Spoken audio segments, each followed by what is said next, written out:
रोहित और अनन्या शहर में रहने वाले एक खुशहाल पति पत्नी थे। जब बच्चों की स्कूल की छुट्टियां हुई तो वो सब छुट्टियां मनाने गांव चले गए। गांव पहुंचते ही अनन्या की नजर उस पुराने बंद घर पर पड़ी। वो वही घर था जहां उसने अपना पूरा बचपन दोस्तों के साथ खेलते हुए बिताया था। अब वो घर एक खंडहर बन चुका था। पुरानी यादों के बहाने रोहित और अनन्या जिज्ञासा में उस वीरान घर के अंदर चले गए। अंदर से पूरा घर टूटा हुआ था।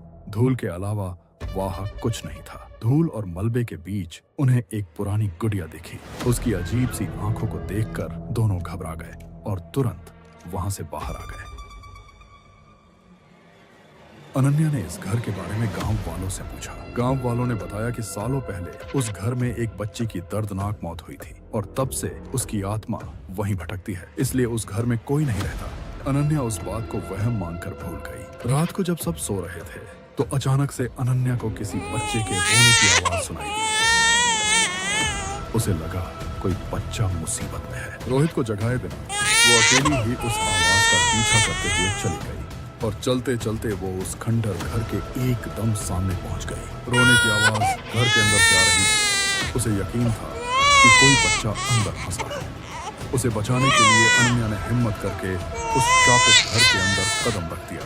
जैसे ही वो बीच कमरे में पहुंची, दरवाजा अपने आप जोर से बंद हो गया। अनन्या चिल्लाई, मदद के लिए पुकारा, मगर वहां सुनने वाला कोई नहीं। उसने देखा कि जमीन पर वही गुड़िया पड़ी हुई है। उसे उठाते ही अनन्या के दिमाग में बचपन की दबी हुई यादें एक झटके में वापस आ गई। उसे याद आया कि वो गुड़िया उसकी बचपन की दोस्त की थी। 20 साल पहले सब बच्चे इसी कमरे में छुपन छुपाई खेला करते थे।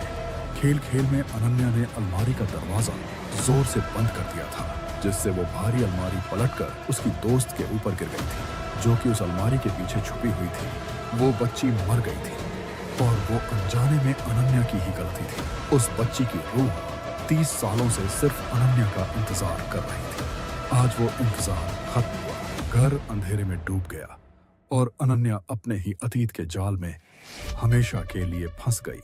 आखिरी रात।